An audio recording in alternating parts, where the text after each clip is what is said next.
I am a Montana Ranger, and the 3 a.m. call I answered still haunts me to this day. I used to think the old guys were just messing with me when they talked about rules that never made it into the handbook, one rule in particular, the landline in. The station rings after midnight. We do not touch it. That is what Harlan told me on my first week out here. He pointed at the old beige phone on the wall with its cracked plastic shell and its curled cord, and he said that thing is for daylight. And it is for dispatch. If it rings after 12, it is for somebody else. Let it ring, I laughed then. I was 26 and full of myself, and I had not yet sat through a full winter alone in that tiny concrete station the night it happened. The station felt like the last warm dot on the map. Snow pressed up against the windows, and the generator outside droned like a distant wasp. The park was empty of tourists, and the road had been closed for 2 weeks. It was just me, the maps, and that old phone. I watched the clock slide past midnight, watched the hands crawl toward 3. Everything was so quiet that the tick of the second hand sounded too loud. I was thinking about coffee and about sleep and not about rules when the phone rang. The sound hit like a slap-sharp metal bell in the dead silence. I froze. The ring felt wrong somehow, too clear to bright, like it was happening inside my skull instead of on the wall. I remembered what Harlan had said, and I forced myself to sit still. 1. Ring 2, 3. They kept going slow and patient, not like any normal call. I stared at the radio, willing it to crackle to life, so I would have an excuse to ignore the phone. It stayed dead. The 4th ring felt louder. The 5th stretched on too long.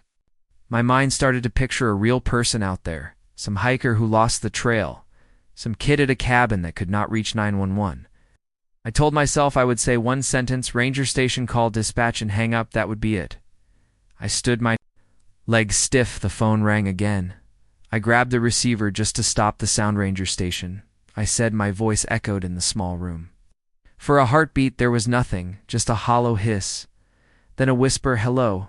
The voice sounded dry and thin, like it had been dragged a long way to reach me. It belonged to a girl or maybe a young woman. Hard to tell through the static. "Please, we need help." I straightened automatically. Every bit of training slid into place. "Okay," I said. "Try to stay calm. Tell me where you are you on a marked trail?" There was a pause, then a breath that crackled against the mouthpiece. "We are by the tower," she said. "We can see your light." The words made my stomach twist. "There is no tower on this side of the park. Not anymore. The old fire lookout burned years before I joined. The access road was closed and the foundation left to rot. Nobody goes out there in winter." "See my light from where?" I asked slowly. "Where are you standing exactly?" Another scrape of breath, something brushed against the phone on her end like cloth over plastic. "We are looking right at your window," she said. "You are sitting at the desk. You just stood up." Her tone was matter-of-fact, like she was describing the weather. My skin crawled. I turned and looked at the station window's black glass, stared back. The only light was the old desk lamp behind me. I saw no shapes outside, no flashlights, no movement. "How many of you are out there?" I asked. The line rustled, as if she had turned her head away. 1, 2, 3, she whispered. Then after a strange pause, "And you?" The hair on my neck lifted. "You do not know me." I said, "Anyone needing help needs to give me a name and a location." Her answer came quicker this time. "We know you, Nash." Her voice softened, like she was comforting a child. "We have been listening since you came on nights.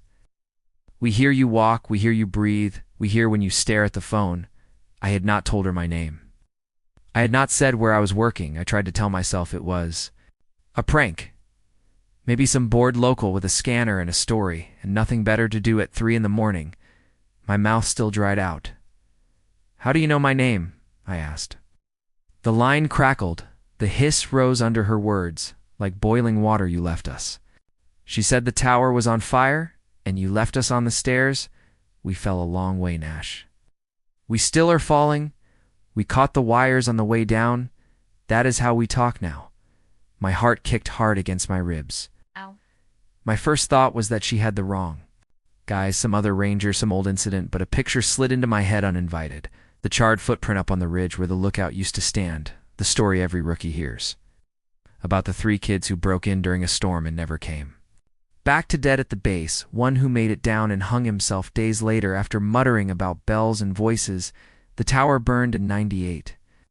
I said, "You cannot be there. You cannot be anyone from that night." The wind hit the outside wall with a heavy thud, but the sound in the receiver stayed thin and steady. "We are not on the tower," she replied. "We are in it. We are under it.